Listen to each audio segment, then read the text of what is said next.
Meron akong lilinawin about this loan platform na nag-approve sa akin last or a couple days ago ng 30,000 pesos na credit limit na pwedeng cash yung i-withdraw mo diretso sa wallet, e-wallet, and wala siyang kaltas. At ang baba rin ng interest niya ha. Pero like I said, may gusto lang akong linawan. So if you are interested to find out more or malaman kung anong natuklasan ko dito kay Laz Fast Cash, then keep watching.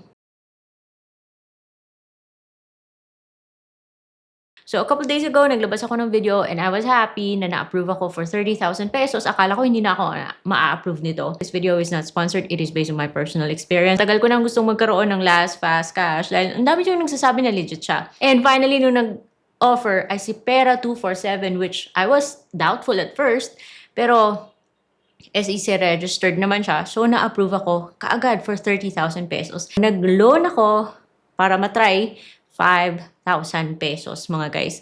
And kaagad ko siya natanggap sa aking Laz wallet. 30,000 na yan. Technically, may natitira pang 25,000 pesos. And I thought pwede siyang multiple. Kailangan palang tapusin yung current mo, yung ongoing mong yan, bago ka makapag-cash loan ulit. That is why yung masasabi ko sa app na to is you need to pag-isipan mo talaga yung transaction mo. You have to plan your transaction. Because, hindi naman maganda po kasing practice na mag-a-advance ka, pagkatapos mong advance, mag-uutang ka ulit. Because sometimes yung mga ganito kasi nating behavior natatag tayo as high risk pag ginaganon. So, dapat pinaplan and mas maganda po na sundin yung due date. Say for example, alam mo, if you're aware, na hindi pala siya pwedeng multiple, we'll find out more once natapos ko na yan. But say for example, kailangan mo pala ng malaking amount. Then you might as well just grab the best deal para sa'yo at that particular moment. Kasi hindi ka makakapag-Laz Fast Cash ulit until matapos mo to. Guys, for the information of everyone, kung hindi pa kayo familiar, Laz Fast Cash is a platform, a financing product na na-offer via Lazada, yung shopping app or Lazada wallet. So your Lazada app needs to be upgraded or verified para magkaroon ka ng offer ng mga ganito, mga guys. To upgrade or to verify your account, of course, you need to submit a valid ID, and sa records ko with Lazada, yung binigay ko sa kanya years ago, was my driver's license. And it was the same info na nasa Lazada account ko na yung ginamit niya when I got approved for Last Pay Later.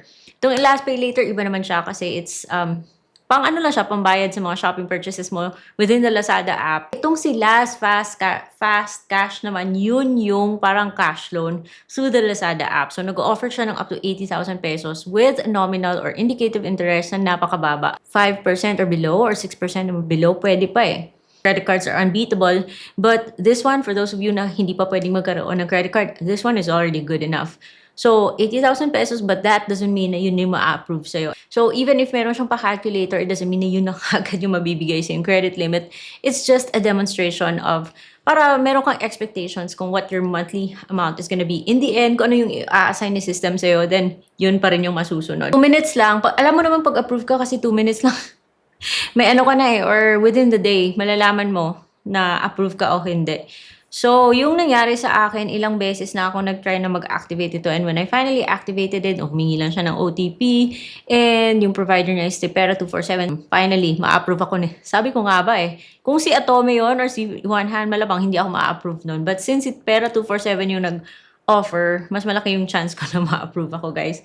So, yung ginawa ko is just take a selfie kasi na-sync niya na yung details ko from Laz Pay Later and my Lazada account with whatever it needs para, ma-activate tong Laz Fast Cash ko.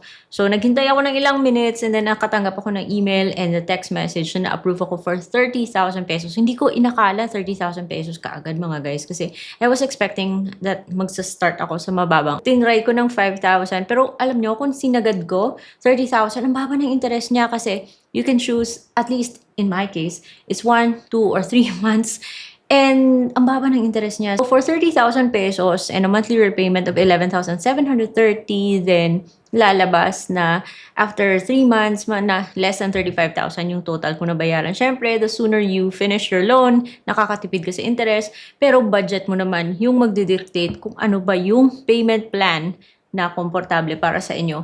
So, tinake ko yung 5,000 because I wanted to try it out and one month ako, buti nga nag 1 month ako kasi kung ginawa ko siyang 3 months, then hindi ako makakapag-cash out. And it is not a good practice as mentioned kanina na advance ka magbabayad para umutang ulit. Always, mas maganda po na i-follow yung schedule natin to minimize the risk na baka hindi na tayo pautangin ulit. Hindi ka naman maiiyak kung sinagad mo kasi sa baba ng kanyang interest which is better than other OLAs. So yun nga lang, plan your transactions carefully dahil yun, you can only have one last fast cash loan at a time as you can see here.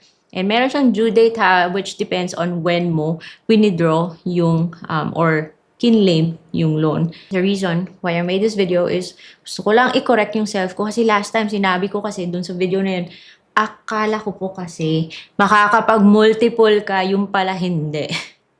So, one loan at a time. So, pag-isipan ng mabuti bago umutang sa loan app na to. So, yun lang guys. I hope you learned something from this video. I will see you on my next